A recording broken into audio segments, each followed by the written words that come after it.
has to make an entrance.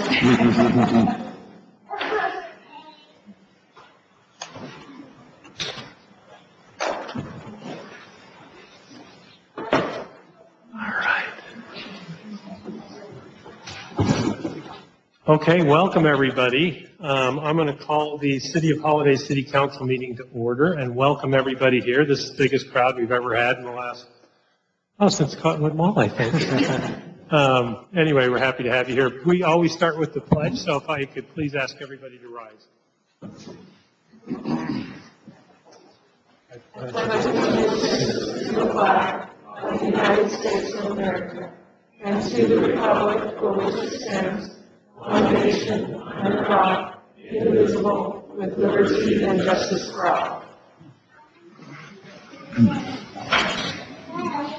Okay, we're going to get right to it and get the public comment. Okay, we don't have any public hearings this evening.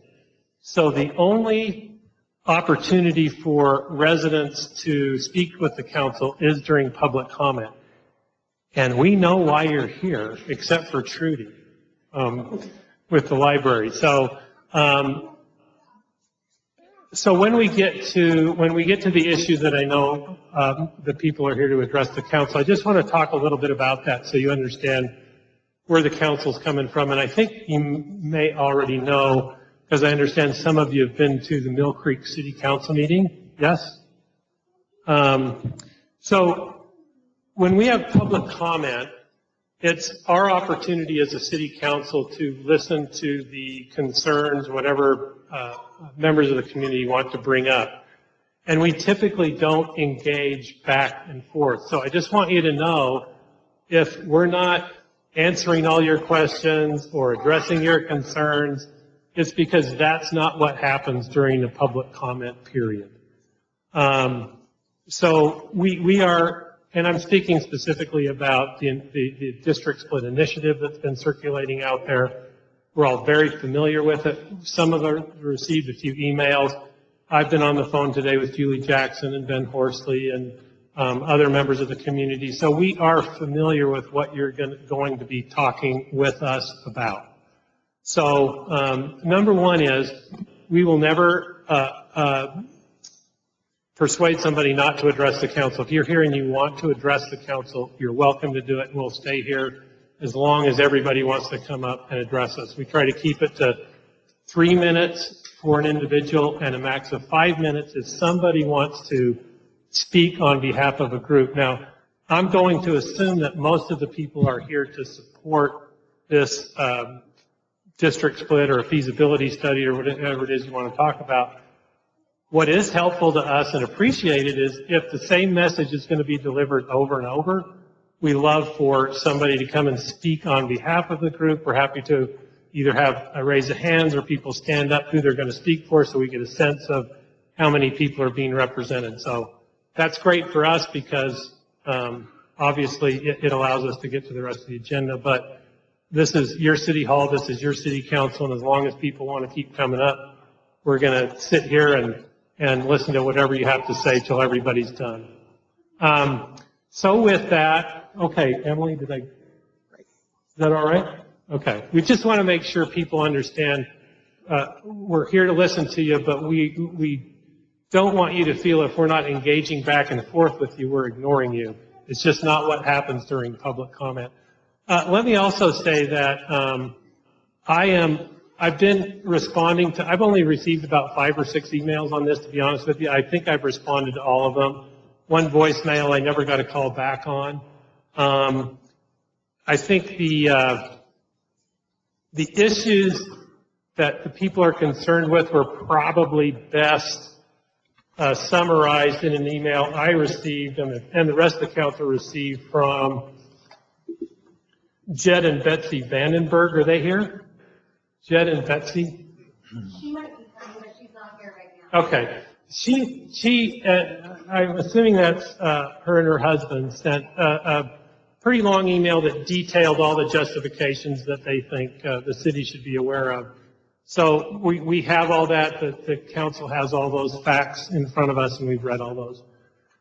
But I'm actually perfectly happy, and as well as other council members, to meet with a group of residents or single residents next week or the week after if you'd like. If you'd like to get one-on-one back and forth and get more back and forth with the council, absolutely happy to do it. Just reach out to me and we'll schedule some time, see how many people it is that want to meet so we can get appropriate space and time, and we'll do that. So just reach out to me if you want to do that after this meeting, if that's okay. Okay. With that, I'm going to open up public comments, and because I know... Oh, okay. Hi. We were just talking about you. No worries. I'm going to have Trudy go first because she's here from the library and she may not want to stay for all of the comments. You may want to. I'm the easiest customer all evening. I'm Trudy. I'm from the library. Tax season is over. Yay! I just wanted to let you know that with the assistance of the very generous AARP tax volunteers and my staff making appointments for them, we had almost 750 tax appointments. At a certain point, we had a wait list. We were able to move 42 people off of that wait list and into appointments, and only had 22 people that we couldn't get to, so that was awesome. The seed library is still off and going, so if you haven't come in and gotten your seeds, you still have a chance. This month, we added an extra story time, so now there is story time on Monday mornings and Tuesday mornings, and starting in May, from May through July, Monday story time is going to be at the gazebo in the park, so that will be fun, and kids can play on the equipment afterwards. And the other fun thing to tell you about for today is on the 26th, Saturday the 26th, we are going to be working with Clark Planetarium. We have a program called Dark Skies for the Birds. It starts at 10:30, and it's about light pollution and bird migration. And they will be teaching us about that, and then we've got some fun crafts for all ages. So come on over to the library. Do you have any questions? Anything for Trudy? I'm just curious, with the AARP, so that's volunteers that... Yes. Just explain that. I was not familiar with Yes, they are. It's sponsored by AARP, and they are volunteers who are certified by the IRS to do your taxes for you. But people make appointments, and they come, and the AARP volunteers fill out your taxes and e-file them all for you. It's just about everybody could use help with that one. It's a fantastic service. They won't do them if you're complicated, if you've got, but most of us can use the AARP volunteers. And you don't have to be a member of AARP or a senior citizen or anything like that. Anybody can use their services when they're at the library. All right. Thank you. Thanks, Trudy. Let me ask before we keep going, is there anybody here that wants to address the council that is not going to address the council regarding the initiative about the district split? Let's have you come on up first. Just in case you don't want to stick around. Yeah, for I just wanted to make one comment. Oh, name and address, please. Jason Brand, 2251 Melody Ann Way. You'll remember I was here a year ago talking about fireworks. I know it's that time of the year again, and you all be talking about that today in the coming weeks.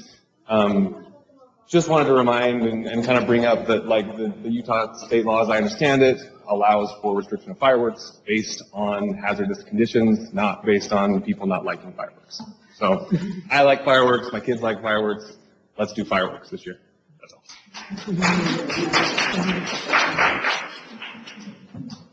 Same.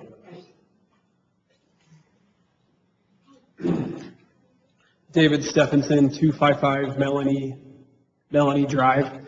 Drew, you're now my counselor. I moved recently. It's a pleasure to see you. I also was here last year, strongly in support of fireworks. Thank you so much for the decision you made then. My kids have loved them. I just wanted to thank you for that and give you those words of encouragement as you consider them again. Thank you. Thank you.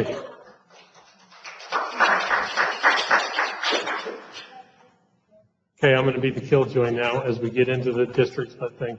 Typically, we don't do a lot of applauding during council meetings, so maybe wait till the very end and you can do one big one. Okay, I think, well, you can address the council on everything. I just wanted to make sure we got the folks that want to address the council on other than this district initiative out of the way. So the podium's open. Again, it's name and address, please. And if you're speaking on behalf of a group, give us a sense of who that is. And keep that to 5 minutes on behalf of the group and 3 minutes as individuals. And just I don't have a list in front of me, so it's just kind of a first come, first serve. So whoever wants to get started.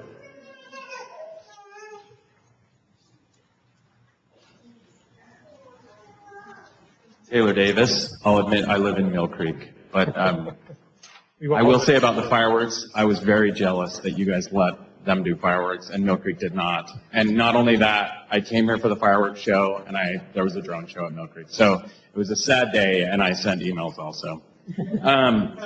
Didn't work out for me. My name's Taylor Davis. You all got an email from me before a meeting. What I want to just say is an apology if anybody felt blindsided by it. That wasn't our intention.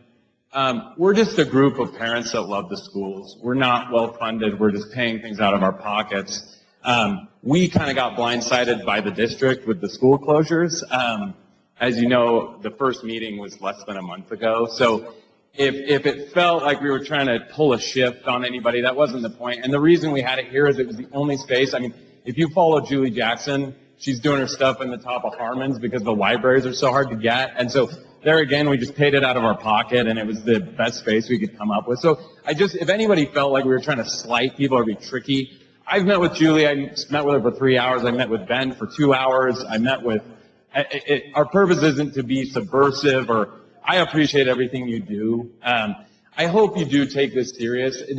Just remember that the goal is not for you to choose to split the district. It's to allow us to explore splitting the district. And I even like creating a new district, honestly, is the way I like to reference to it.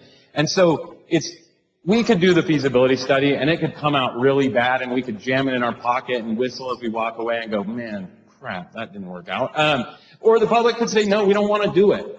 But watching Holladay I grew up in Holladay. I went to Crestview Olympus and Olympus Junior. Watching Holladay become a city and then kind of make your own decisions, take the lead. All of you are included in that. It's so amazing to watch, and it's amazing to watch Mill Creek do the same. And the process getting there, and I talked to Mayor Silvestrini about this, was the same. It started with a feasibility study. I just read an article about Granite, the city of Granite at the base of Little Carmel Canyon, starting a feasibility study to see if it even makes sense to become their own city so they can control their own destiny. A lot of parents struggle when someone tells them, and honestly, Drew's great. Everyone's great. I like everybody. I've worked with all of them. When someone tells you, a parent or a PTA president says, what can we do for our school that they love? And Julie says, you can send an email. And that's genuine. That's straight from her mouth. And I'm not criticizing her for it. That's really hard for a lot of people. And so a lot of people just want to explore all options. The cost of feasibility study is not prohibitive. There's a group here that's even kind of like, we'll pay for it if that's our real issue. But let's explore it and let's decide if we can self-determine. And I just hope that you allow us to do that because it really is down to you, Mill Creek City, and South Salt Lake. I think that's the one that makes the most sense in my opinion. But I just hope you do that. I think the schools are really, really important fabric of our community, and that includes all the schools in the 3 cities. So that's my piece. Thank you.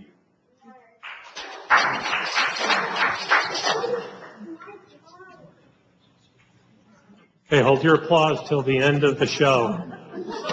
That was so good, Taylor. Okay, Laura Kinnock, 4919 Maryland Drive. Well, it's been almost 20 years since this issue was brought before the city, and I was a part of that group. At the time, I had 4 kids in public schools. Now I'm the granny of the group. So speaking for the empty nester grannies, we have waited a long, long time for these enthusiastic 30, 40-year-olds to say, let us have self-determination. Let us see what a smaller school district might look like. Let's see if it's feasible. Let's see if it's helpful. Let's see if we can keep our schools open, improve our curriculum, lower class size. I mean, one of my other granny friends, Betsy, by the way, we neglected a lot of children 20 years ago when we actually had to create a law to allow this to happen. It's kind of shocking to me now how easy this is to do, because 20 years ago, it wasn't even a possibility. and it was Governor Huntsman that finally signed that law, and we were able to put that on the books. And those who are kind of against that law, for example, the dividing of the Jordan School District, those who were most against it now say, what were we thinking? Like, this was by far what had to happen. Just want to end on this note. Granite School District is not a large school district. It is a super jumbo sized school district. The average school district in the United States is 5,000 students. We have 60,000 students in Granite School District. Julie Jackson is awesome. She's my neighbor. She lives down the street. She represents 15 schools. So we really do not have, and that's unchangeable. Like, we really have no voice when it comes to saying, hey, what curriculum makes sense for our schools? Do we love these teachers? Do we want to keep our administration longer than 3 years? Do schools need to be closed? Should we look at just school size differently, classroom differently? Like, we really don't have a voice. And the demographics are so wildly different, starting, here on the Wasatch Front, moving out to the Ochre Mountains. It just doesn't make sense. It hasn't made sense for a long time. I have not met one person that hasn't said, this is old news, like this needed to happen a long, long time ago. And again, like Taylor said, the only thing we're asking of you is just allow us to be self-determinate. That's it. Like, just help us fund a feasibility study, and then we can all look at it objectively and let people vote. If it's a bad idea, it won't pass. If it's a great idea, you'll be the heroes knowing you got that ball rolling. That's it. Thanks. Thank you.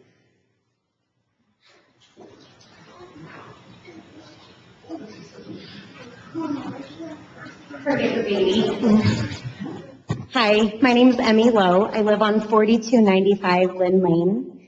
I'm a mom of 4 kids. I have a unique perspective. I taught in Memphis, Tennessee with a program called Teach for America. We lived out there, and I was part of a year, my 3rd year of teaching out there. One of our schools was opposite of this, where we're doing so well in Holladay, like our schools it was failing, and so it got taken over by the state. But the uniqueness that I have is that it was one of like 6 schools that was just state run. So I had the superintendent in my classroom multiple times that year. I had a very close relationship with everybody on the board for our, I guess you could call it a district, the state run district that we had. And something that I think is really amazing is I have watched these kids. So I'm 36 now, and I taught there when I was about 22 years old. So it's been 14 years. I had kids who were below, and now these schools are thriving. And I genuinely, thoroughly believe that it is because they were put into a smaller district. Because there are other cities, like the main school district is still completely falling apart. And while I understand it's completely different living here in Salt Lake City than it is in Memphis, Tennessee, if you know anything about it, what I do know is these kids are now thriving in a district that is smaller, that has more attention. When I was doing curriculum, I had way more opportunities to do things differently than my husband was doing at his school, where if someone walked in the building and he didn't have the specific thing written on the board, he was marked down and he was penalized for that. So I just thought that was something, a personal and a very unique perspective that I do have, that smaller school districts can be very strong. I genuinely believe that our areas could have one of the best, strongest school districts in the state by having a smaller school district where we can have more opportunities to talk about things, have the superintendent in the schools really know what's going on versus 60,000 students that they're in charge of and monitoring. Thank you so much. Thanks.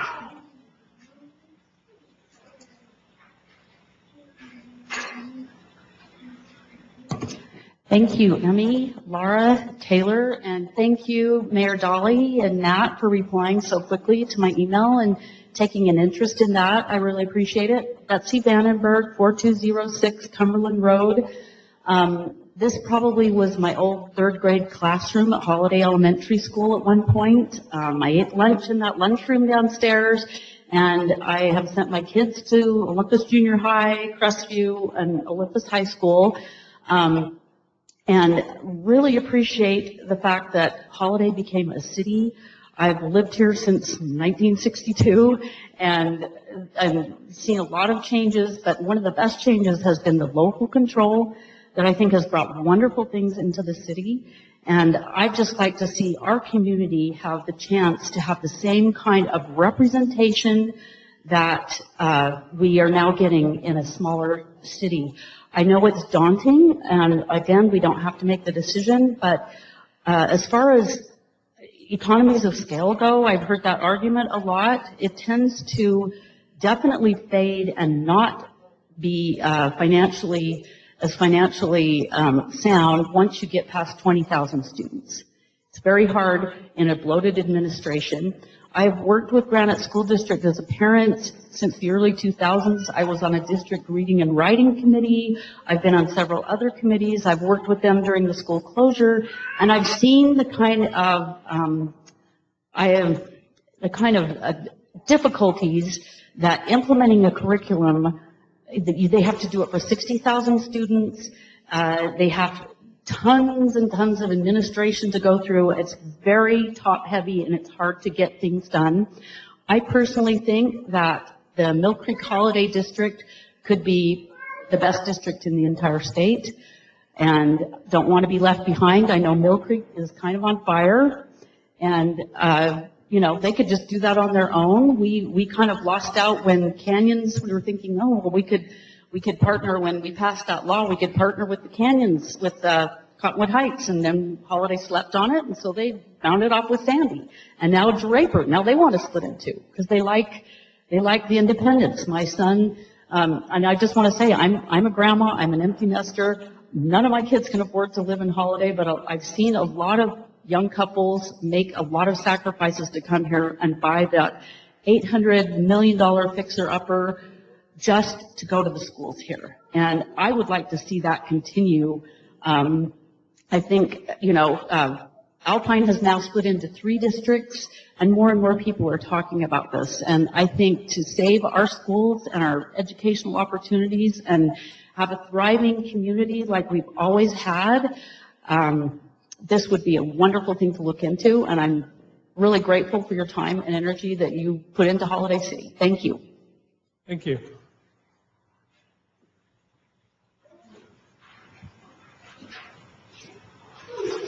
Hey, I am Marissa Skinner. I live at 1800 North Woodside Drive. And I do not have an opinion as to whether I think that this would be a good decision or not. But I do think that the citizens should be able to have the data to understand if it's a feasible decision. I am on my elementary school community council, and I've sat through a lot of these discussions about school closures. And I think that the school closures they're a good thing. And I don't want to have the issue of creating a new district and the necessity for school closures to be conflated.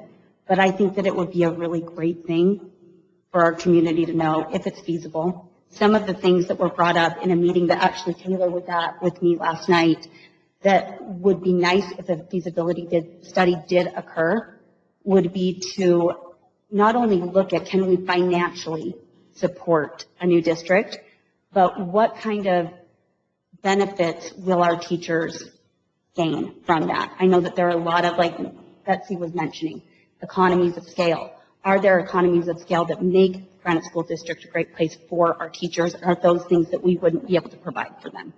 So those are just a few things that I wanted to throw out there, and thanks for your time. Thank you.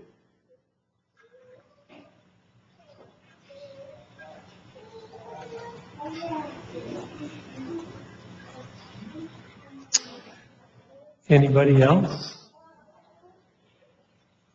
Okay. Yeah, come on. You're doing a great job there, by the way. Wrestling these kids. Thank you. Thane Davis, 2007 East Lincoln Circle. You've heard the message already. Just want to bring my kids here and just relay the message. Many of you have heard from me before, from fireworks to sidewalks or different things, but I just want to say and be here tonight to just say this is priority number 1. My son, I think, just ran out to the bathroom, but even last night, he said, he's like, Dad, Sounds like the most important things, and we don't really talk to our kids too much about this, are the tariffs and the district. You know, and I share that story because these little kids are hearing, these are the talks that are at the dinner table, and these are the talks as we go on date nights with other couples and run into people in the community. This is what our age is talking about right now. It is priority number one, and it's something that we hope that you'll take seriously because we are, and it is kind of in your court on where it goes next, and so we hope that you'll take it as seriously as we are. So thank you for your time. Thank you.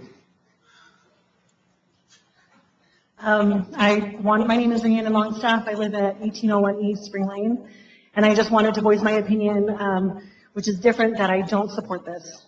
I don't support this because I think the main problem is that we don't have students. We don't have enough kids to support this.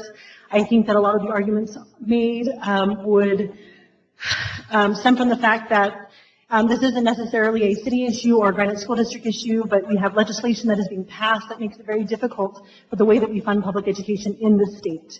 Utah is 49th in the country per pupil spending. If we open up a new school district, it's going to cost a lot more than we might expect. I know recently I can't remember if they passed the bill or not, but they're trying to take away the availability of property for school districts to govern how property taxes impact how that money gets funded back to the schools. And so I'm concerned about opening up a new school district and then having our property taxes increase or having continuing money being taken away from public education. And so I think that maybe in other states around the country, they might have smaller school districts, but I would be very interested to know what the rated pupil unit is for those specific students. Because in Utah, it is low in comparison to other states in this country. And so I think that $50,000, even though you split it between 3 different cities, might sound like a smallish kind of sum, but I think that there are better uses that we could use that money for in our city. Thank you. Thank you.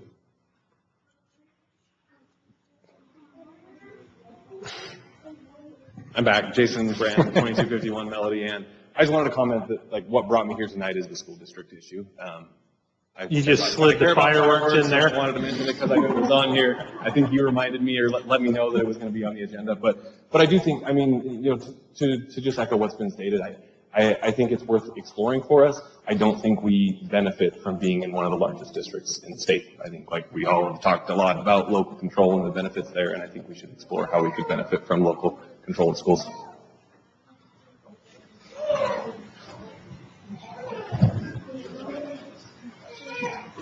No, I wasn't going to say anything. Hi.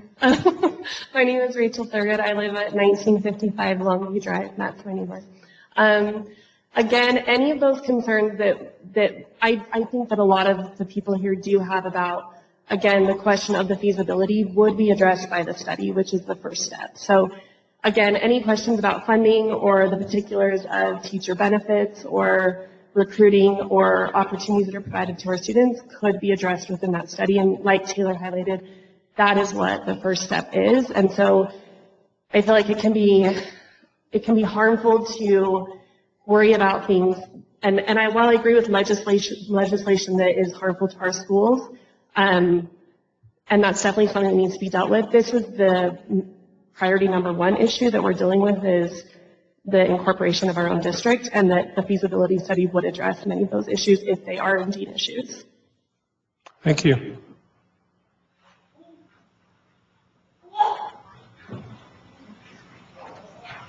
Sorry, trying to go quick. Oh, no, you could take your time. I'm Brian Holland at 3400 East Brockbank Drive. It's in Mill Creek, not in Holladay. We're very close, just across 215. Anyways, I also went to the Mill Creek meeting and heard Mayor Silvestrini say, you know, very emotionally that when they closed Mill Creek Elementary School, the town was kind of devastated. They had a lot of kids that couldn't afford lunch, and they kind of shut down the whole school, and they had a lot of meetings about it. And what I worry is that if we don't go through with this, in 2 years, you guys are going to have that same meeting about a school district or a school, an elementary school in Holladay where it was closed, nobody expected to be closed, and then here we are. And I do think that if we just had more local representation, like people have been saying, that I think it would be better overall for everyone. all I want to say. Thanks. Thank you.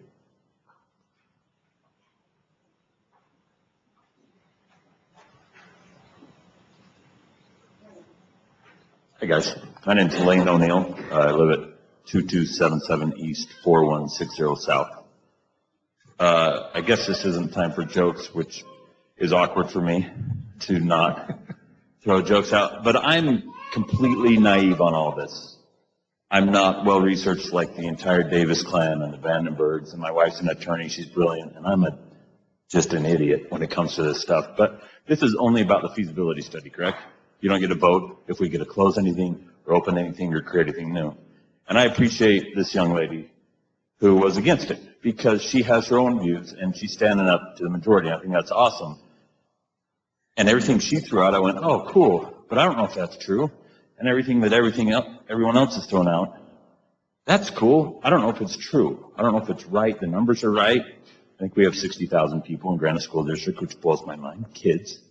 I have 5 of them.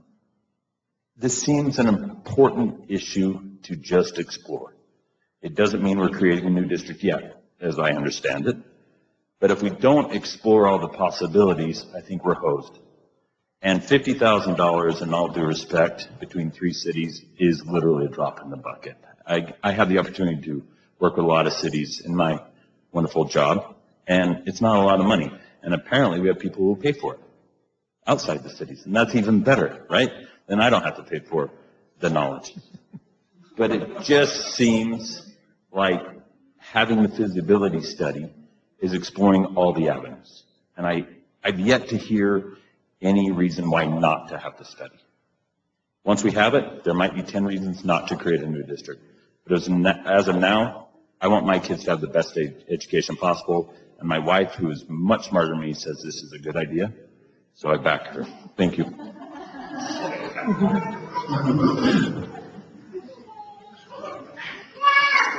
Paul said you're a smart man.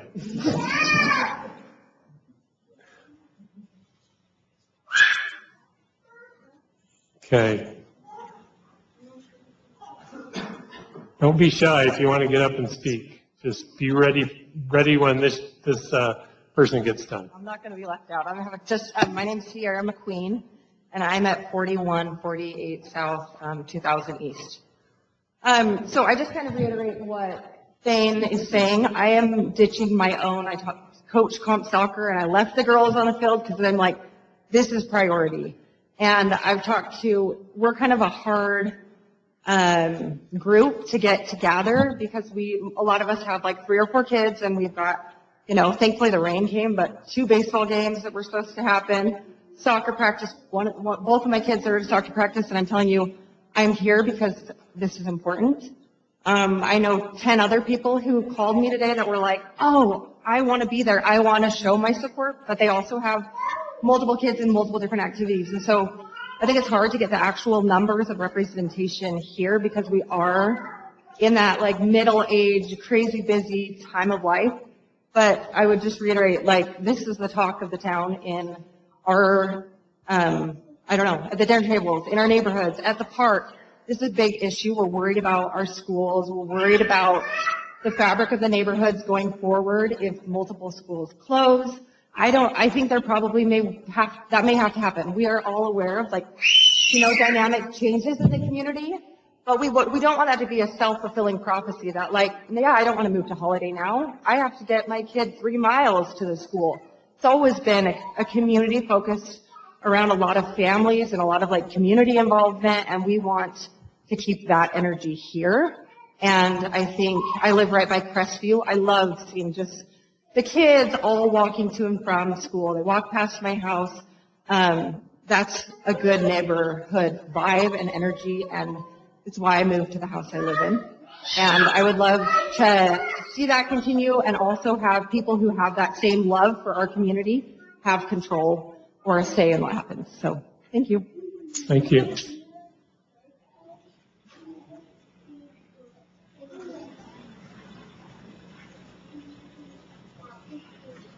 Okay.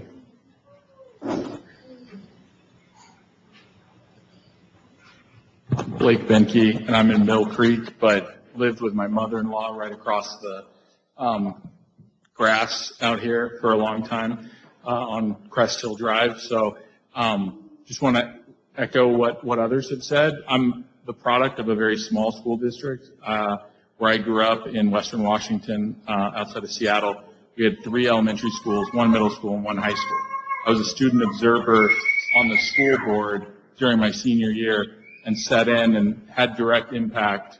I can't imagine my kids having anything meaningful with the Granite School District School Board in a situation where they're one of 15 high schools, however many high schools we have in our district. It's a huge number, and it's daunting. It was very shocking. We made sacrifices. My wife and I moved back from D.C. She grew up here as an Olympus graduate and wanted to live in this area because of the schools. And I think that needs to be top of mind. People make sacrifices to be in this neighborhood, in Holladay and in Mill Creek, in order to put their kids in great public schools. And when we do that, it keeps our communities vibrant. It keeps our economies strong.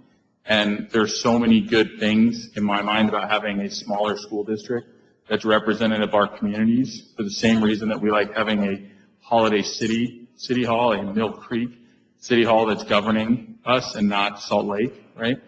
There is value in having localized leadership. So I just want to say that, and thank you very much. Thank you.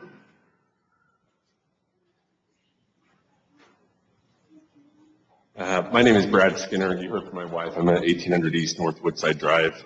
I didn't grow up here. I grew up in Payson. My wife did grow up here. She often refers it to as this Holladay, which is one of the things I love about it. Like, I come here and I love the community. I love the involvement. I love how many people care about the city. I'm with the gentleman in the blue sweatshirt. I don't know if this is a good thing or not, but I would love to get the information to be able to decide that. And I think everybody here would love to be able to look at the information and have that choice of, is the school district a good thing for Holladay or not? So thank you for your time. Thank you.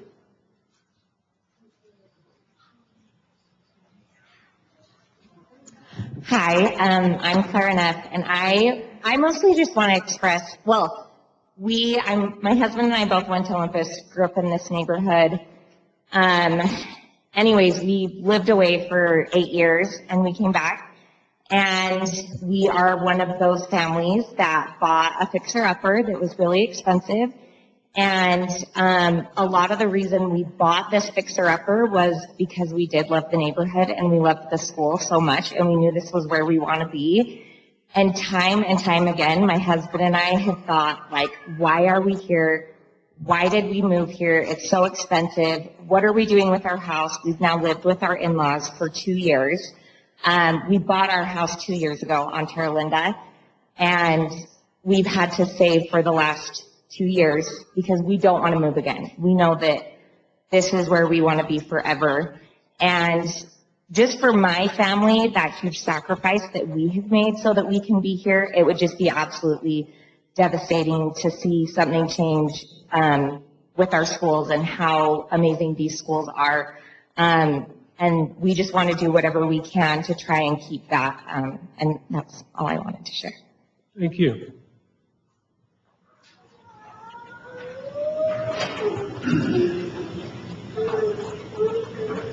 Hello, Grant. I'll be quick because I already spoke about fireworks, but I did, like Jason, I'll come here specifically for the school thing. David Stephenson, 2555 Melanie Drive.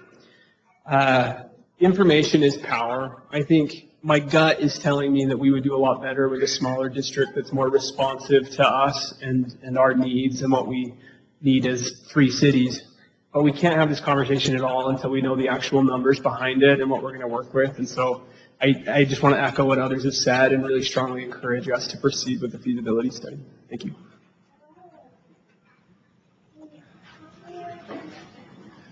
I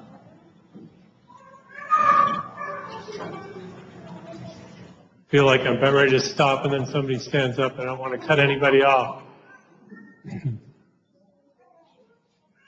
Okay.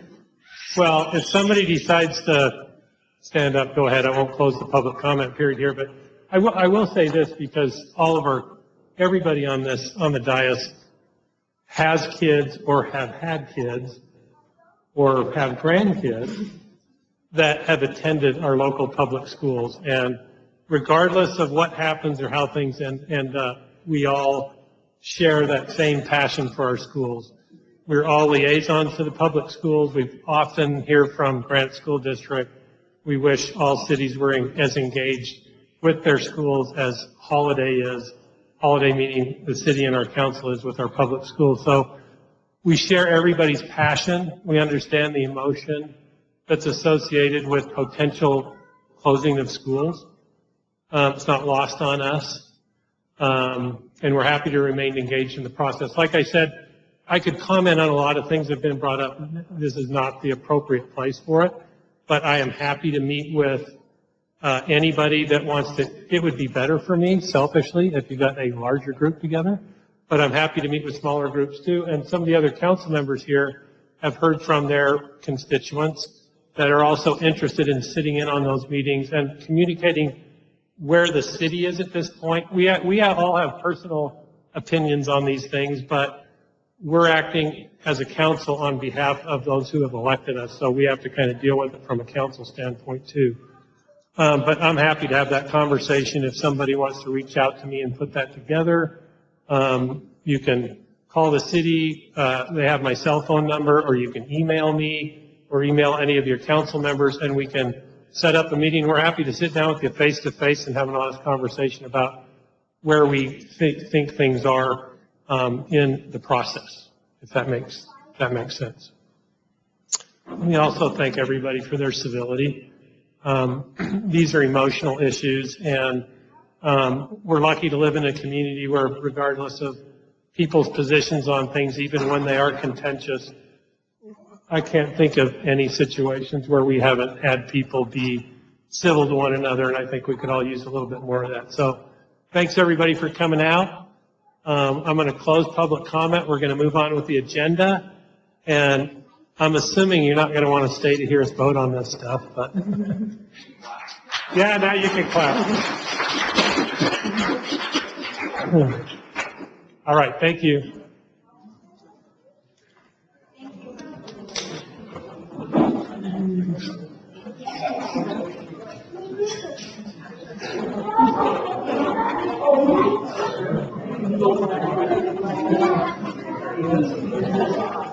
Give him just a minute.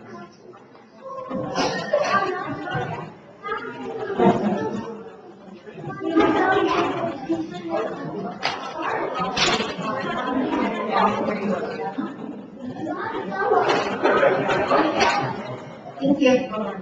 Thank you.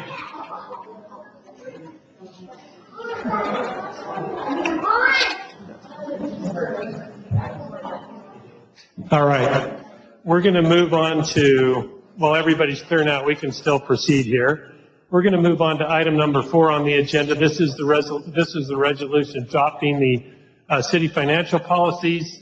We reviewed this with Christian, who's hopefully a new daddy, I think, hopefully, and Gina at our last council meeting. Any questions? It's the financial policies in the packet, so anything we need to clarify before we go to a motion?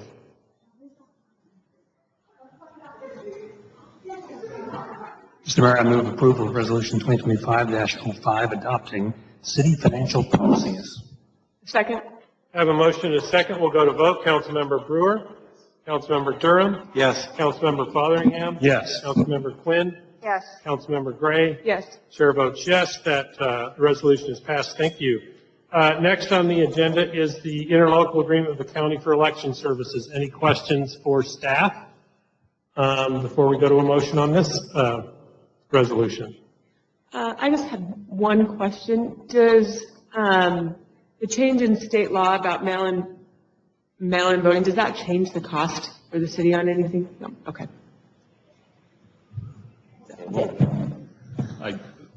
I think the mail-in voting changes it less than some of the changes on observing election sites and having recording of election sites and ensuring the security of election drop boxes.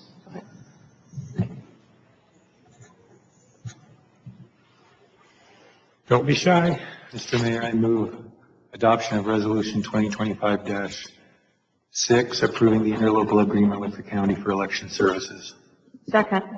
A motion and a second. We'll go to vote. Councilmember Brewer. Yes. Councilmember Durham. Yes. Councilmember Fotheringham. Yes. Councilmember Quinn. Yes. Councilmember Gray. Yes. Chair votes yes, and that resolution is approved. Thank you. Traffic signal installation on Murray Holladay Road. This just details the cost. Anything you want to clarify on this, Gina, before we go to motion? I think it's pretty straightforward. Take a motion on this one then. Go ahead. Mr. Mayor, I move that we approve Resolution 2025-07, approving an interlocal agreement with Salt Lake County for a traffic signal installation. Second. Motion and second. We'll go to vote. Councilmember Brewer. Yes. Councilmember Durham. Yes. Councilmember Fotheringham. Yes. Councilmember Quinn. Yes. Councilmember Gray. Yes. Chair votes yes, that resolution is approved. And finally, an agreement on county reimbursement for TRCC grant funds to convene a study on the Big Cottonwood Room and improvements there. Any questions for staff before we go to motion? Or we take a motion? Mr. Mayor, I move approval of Resolution 2025-08, approving interlocal agreement with Salt Lake County for reimbursement of 2025 TRCC grant funds. Second. Motion is second. We'll go to vote. Councilmember Brewer. Yes. Councilmember Durham. Yes. Councilmember Fotheringham. Yes. Councilmember Quinn. Yes. Councilmember Gray. Yes. And chair votes yes. That resolution is approved. Thank you. Consent agenda. Any questions, clarifications, edits on March 6th or March 20th minutes? If not, we'll take a motion on the consent agenda. Mr. Mayor, I motion that we approve minutes for March 6th and 20th. Second. Motion is second. All in favor say aye. Aye. Aye. Any opposed? None opposed. Count the consent agenda is approved. And city manager report. Gina. So today was the great shakeout, and as part of that day, we did a little exercise here at City Hall where we simulated what would happen if we had a targeted microburst that knocked out our power, took down some trees, and damaged our roof. So you all probably got some communication from us. In that regard, we would have canceled this meeting because power is important for us to meet. We did learn some things about where our vulnerabilities are in terms of contacting staff and others that use this building, and so that we'll be incorporating that into our processes going forward. Hopefully we'll never need to test this again. It sounds very similar to an actual emergency that we had in 2020. I did want to alert the council to a number of grant applications that we will be making over the next couple of weeks to couple of months. The first is an application that is due next week. It is a reapplication for the earmark that we were targeted to receive in the current year's federal budget. If you remember, in lieu of adopting a budget, the federal government adopted a continuing resolution that will continue through September 30th. And so our earmark, which is part of it's called the Community Project Fund, was put on hold. So we're going to reapply, and hopefully we'll have an idea of whether or not that will be funded by July-ish. No promises on the timeline this current year, just like there were no promises last year. But hopefully we'll have a little more clarity in the next couple of months. You may remember that we had applied for $2 million last year, and the appropriations committees had whittled that down to $1.65 million. We're going to reapply for $2 million and see where we end up. So that is one application we'll be making. We'll be applying for a program that is funded by UDOT through the Transportation Alternative Program, or TAP, for a sidewalk fill-in project on the south side of 5600 South from Highland Drive to Van Winkle. And we'll apply for up to 250. That we're still working through some engineering cost estimates on that project. The deadline is April 30th, so I wanted to make you aware before your next meeting. But on the 1st, I'll be able to give you an exact number for that application. We'll be applying through the UDOT Safe Sidewalks program, also due on April 30th for the second phase of a sidewalk fill-in project on the north side of 45th South, extending. We were doing one piece in this year from Olympus Hills Park. I think we're going to 2980, and this phase 2 would take us down to 2900 East. And that number is also still in development with a max of $200,000 for that application. Another Safe Routes to School sidewalk fill-in project on the west side of 20th East from Lincoln Lane to 39th South. That deadline is a little farther out. That is May 23rd, and we're looking at a project between $200,000 and $300,000. I'll update you with a final number before we submit for that application. We will, you just approved an agreement with Salt Lake County for a study for track funding for our auditorium. We will apply by June 16th based on that study results for some money to complete at that auditorium entrance and other enhancements the study is going to tell us about. And again, that number is to be determined. And we are crossing our fingers that we can make a corridor preservation program request. We need willing sellers for a project that we've discussed before, and I will update you on that one the next time we meet as well.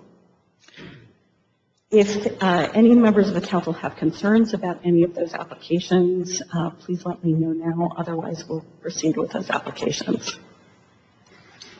I have no concerns, but I'm just curious on the 45th South. So is our objective to try to get sidewalk? Is that the steep part of the hill? I'm guessing, is that right? The steep part of the hill, yes.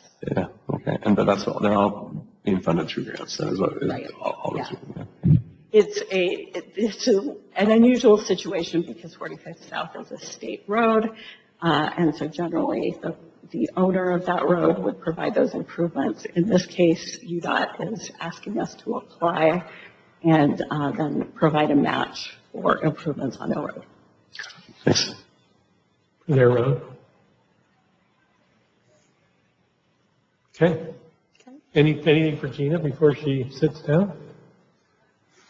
Okay, thanks, Gina. All right, I guess we'll go with council reports. Emily, why don't we start with you and we'll work our way down the line. Just one thank you. I want to thank Holladay Fire Department. Once again, District 5 has had increased need of your services, and I just want to publicly thank you for protecting businesses and homes and all that you do to protect our families and community, because we have needed you a lot lately, and we are grateful. Thanks. So this last week, I went to the Driggs Elementary and the Churchill Junior High Community Council meetings. This is the time of year where they finalize how they're going to spend the, what was it? The trust land, the trust land money.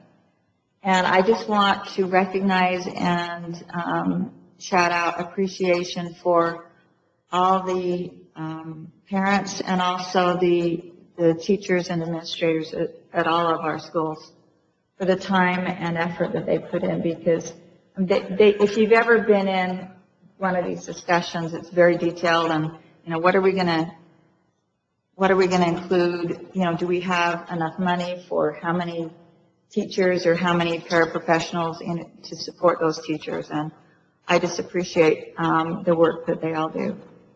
That's it. I concur. UFA Finance Committee that I'm on, we met and we've seen the initial preliminary budget, and it looks like our member fee increase will be in the 4.2-ish%. I've got the budget book over in the other room for the specifics, but our percent was a little higher than most of the other member cities just because so much of the cost is allocated based on call volume, and our call volume went up. Probably from your district over there. I don't know if we can allocate probably to our tax tiers. Anyway, yeah, so our call volumes went up a little bit. No, actually, most of our call volume is medical related, not fire related. So that's a funny joke, but it's our medical calls that go up significantly. And so that's primarily why we're a bit higher than some of the other member cities. UFSA had a much higher increase, but primarily because they opted to increase their service levels at some of their stations. But ours, of course, is 2-ish, 4.1, 4.2, something like that. But I've got the numbers over in the across the hall. Oh, I just have a question. So for incidents, is it like the size of the incident, does that make a difference? Or is it just the number of call-outs? Or is the bomb squad 10x? Just wondering if maybe. I don't know if we can cap. Do you know that? Because I know if there's call allocation, but I don't know if it's call type, and there's different rates for call type. On the northern side where once Flow was up the looks go, they're coming into Holladay more. So that's why some of the offsets the cost because UFSA coming into the city of Holladay more. And so it's actually but it's not call, but there's not a different allocation based on call type. It's just they come in more for whatever reason. Okay. So that give and take from Yeah. Yeah, so it's the medical stuff. Drew's district. You can have one big nasty call, it's the same price. And then normally I'd be reporting on Arts Council, but we decided recently to go from the third Wednesday to the fourth Wednesday, so it's next week. So I'll have to wait until next council meeting to report on Arts Council. Although you probably noticed the signs for auditions going on downstairs today for Newsies. So there'll be lots of discussions about Arts Council and this theater thing, I'm sure, but that's what's going on with the Arts Council. That's all I have. I wanted to talk a little bit about the tree committee activities. On April 25th, there will be a tree planting in connection with Arbor Day at Cottonwood Elementary. I will be there, and I think the mayor will be there. I will not. I told, I have this opportunity to attend some kind of luncheon that Senator Curtis is hosting, and name dropper.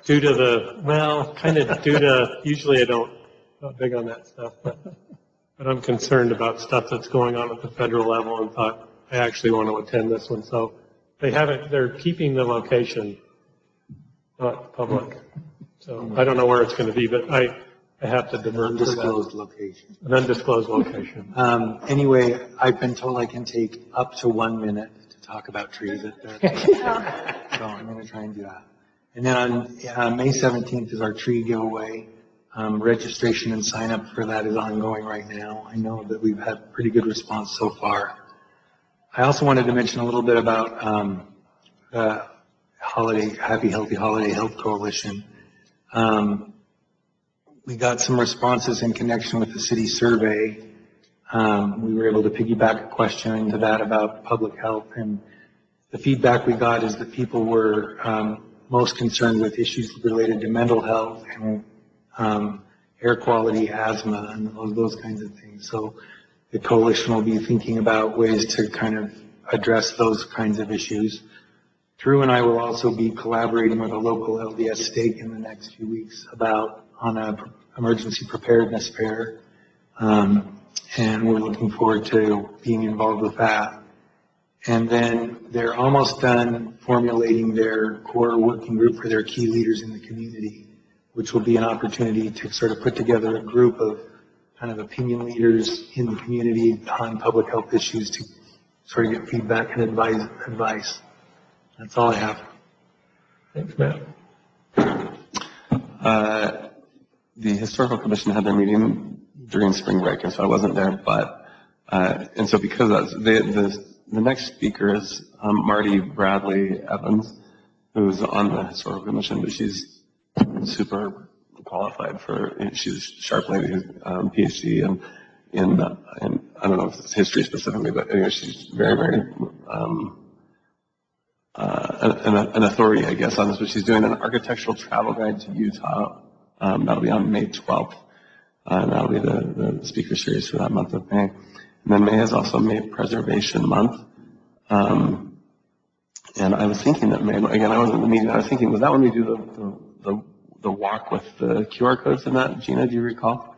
And is that what Preservation Month means? And I honestly don't know if they're doing that level this year. Okay. So maybe we'll circle back on that.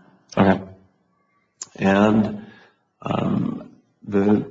on the mosquito abatement district, it looks likely that they'll be going through truth in taxation, but I will just say from my involvement in that, they're extremely thrifty. It's been a long time since they've done it, and anyways, they're being good stewards, I think. So, but that's likely for this year. And that's it. Okay, just a couple of things. Ann Francis and myself met with Jared from Kiln yesterday. Kiln is a real upscale shared office space business that is taking 60,000 square feet, I believe, in the Holladay Hills site. So they'll be on half the second floor and half the third floor. And so they're looking to open in the September timeframe, so keep it on your radar, and we'll get a tour and do a ribbon cutting. But the diagrams are amazing. We met with the developers to go over a number of issues today, myself and Gina and John, and Ann were there. Some really exciting things on the horizon in terms of tenants that are going to be coming on board that we can announce. But we did get an application from a business license application, and we have the TIs and whatnot from Trader Joe's. So the developer is not really kind of bound in terms of not being able to communicate, but since that is a public document, it's something I can say publicly, right, Gina? If it wasn't. I hope so, because I said it. You can't unring that bell, right? Yeah. I think that is, Ann will be working with their public relations team to kind of figure out what they want us to do or what they would prefer we do and not do in terms of announcing that. But since it's a public document, I can say it, I'm saying it. And I think it will be, for most people, an exciting development in Holladay and a major anchor for that site. And it will go in the Macy's building, the bottom of the Macy's building. Didn't we hear that Trader Joe's in Cottonwood Heights is their number one sales tax base? I couldn't imagine. I mean, I would think Home Depot's got it. My husband told us the same thing. More than Home Depot. They do a lot of business. We've been. Isn't that top secret information, Gina? The reveal is under penalty of whatever. You can't Anyway, you know, and there's a lot of other things going on there that are going to be really exciting. They leaked a couple of the names, which I won't say because they are under NDAs. But when residents hear about them, I think they will be really, really excited. So it's something to look forward to down the road. And I just got to know, Captain Brown, if you've heard any rumors about me in the UFA circulating. So I got a spool in my backyard. A spool is like a 10 by 14 pool that I don't know how to properly maintain. And evidently mixing muriatic acid and chlorine is not not a good thing. In fact, he said, the pool guy said, I think he just made mustard gas. And Captain Sessions showed up, and then after that, the hazmat team showed up, and so it's like, this will be circulating through UFA. They're there for like 3 hours. And then a couple of days ago, there's HIPAA issues here, but one of my neighbors fell, and then his wife fell, and our neighborhood texts start going all over our neighborhoods. You know how our neighborhoods are, they take care of each other. And so I walk over there in my golf shorts and my golf shirt, seeing what's up, and the UPD guys are there wanting to know what I'm doing. And Captain Session comes out and goes, hey, that's the mayor, you can let him through to see how Tom.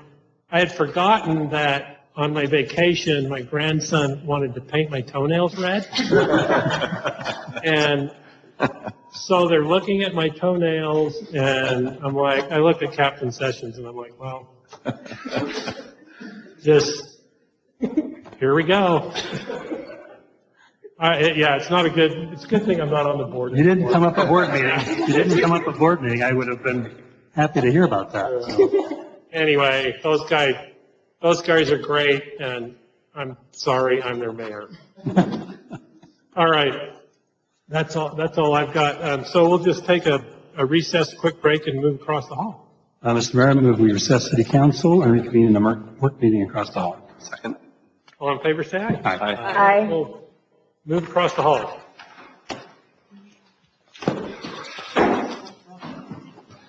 Really have to have this on the agenda next council meeting to vote what we're going to submit to the county in terms of our restriction. And in the packet is what we've done in years past and what we did last year, I think, in terms of the areas we restricted. I think that's right. So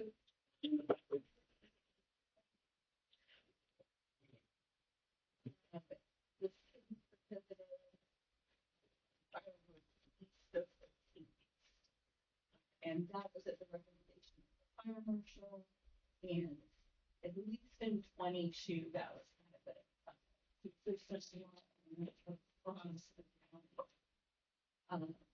in 23, Cottonwood Heights. No, I think it was just last year. So you think that was their second year? No, I don't think so. I could find out real quick, but I think it was just last year. Last year was where we lifted it. Yeah. We did, for sure. Yeah, I think last year was Cotton Heights too. Okay. So last year, this map shows what we approved, which is similar to the map that we had approved in 2021. And it's consistent with, there's state statute that tells us how we can restrict and the conditions under which we can restrict fireworks. So rather than going with a kind of straight line and 13th East, which essentially prohibited fireworks citywide, we allowed fireworks in some areas. And those are the areas that are lighter and darker. I didn't see the one map that our packet too. And this is the one map our packets. No, this one's online with the fire. So the one that is in your packet was last year's. I think this is 21. It says, yeah. So it's 20. It's different than that. Like there's that pocket up in Drew's that's like that island up in Drew's district. Oh, for that. For Neff Canyon. Didn't we expand the Spring Creek area to? The next one you have that has the just there's no map, but it has the description. The description.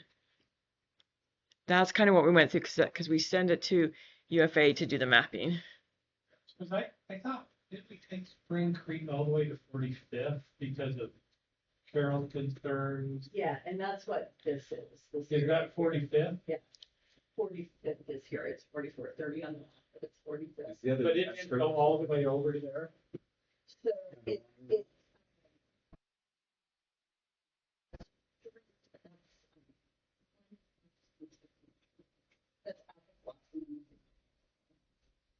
That's where we expanded it to. I just remember we widened whatever we had. So that includes the widening of the area.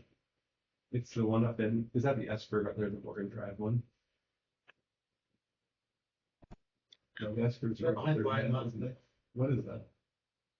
It's, I couldn't tell, I don't know if that's a little, that's not Meadow Creek, is it? It is. Because it's 200 feet from waterway, so it's, yeah, it's Mill Creek. That's the gully. The gully. Because that's the new one that wasn't on there so long.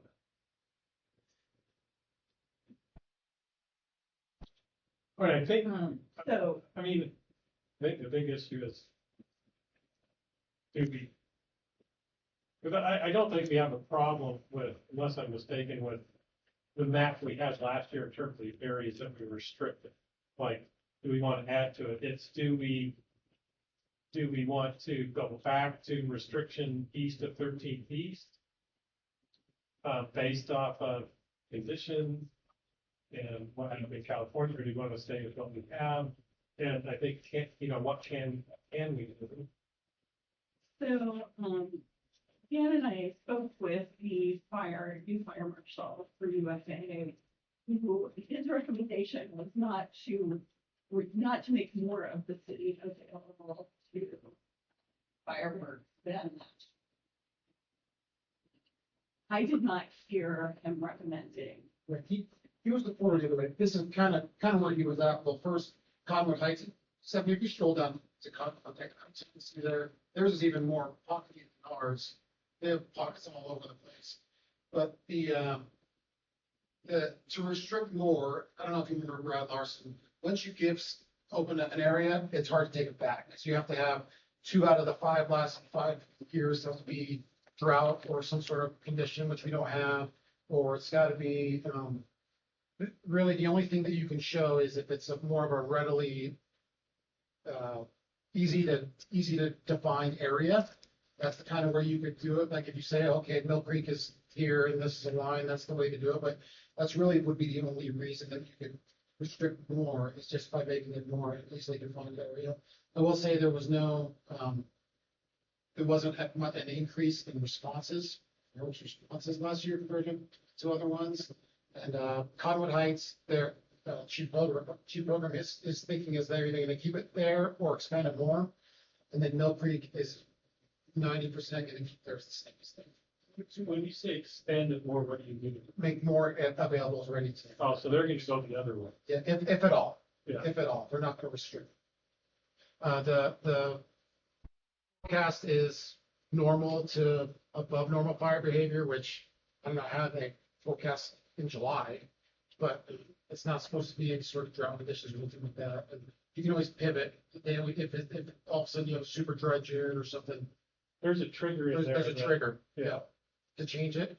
But that would be the only way to restrict 13 feet above is to say it's too hard to enforce because all these little pockets that would be illegal. What's the penalty for people that violate? $1,000. $1,000. $1,000. It's a hefty fine. And have we? I'd be curious. To what extent? Plus civil damages, I mentioned. If somebody goes out there civilly, but the firework penalty is, I mean, like I said, it's $1,000 fine. It's pretty hefty, and I usually have officers out on the 4th and 24th, and generally a day or before, specifically out doing fireworks. And to Dan's point, it does get, those a couple of years of 13th East and up was a lot easier to enforce. It gets a little complicated in some of those areas when this street 1 block over is legal and this street's not. Well, they're doing it. Why can't we? Is there any sense of the number of citations? There's not a ton. Are there any, you think? I'm sorry, what? Are there any citations that are issued? Generally, there's a couple every year that get issued.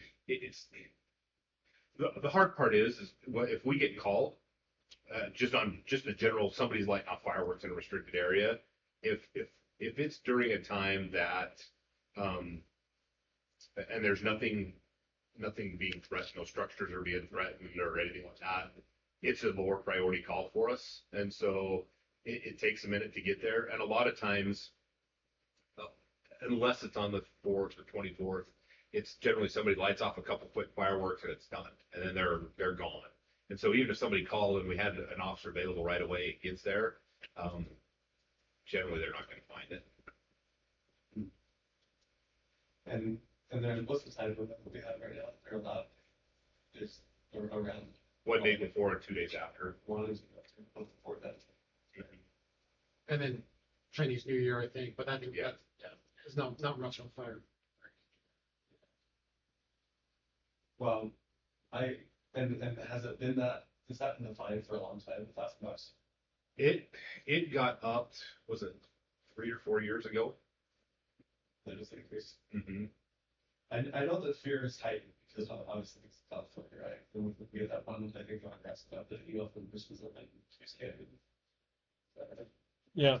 And so, my personal take on it, I like our policy, but I do think that we should try to enforce it, and I do think that it's a big deal. I mean, it's a big deal. in certain areas there where it could be catastrophic. It's a big deal, and that's why I like our policy, because the precautions that people have, and if you blanket the whole thing, then you just get everything. It's like, I don't know. And I'd like to see us issue citations. Violating these things. It's a problem. Yeah, especially up above, up in the Hughes Canyon area where we have urban interface, and in that Walker Lane, Thought Lane area where we're all afraid of something starting there. Those are the areas that concern me. So I generally, during the holidays, the actual holidays, they're legal to enforce those areas. I'll generally have one, sometimes two officers out for, generally from like 10 to 1, 10 p.m. to 1 a.m. And it's the overtime shift for them about specific for firework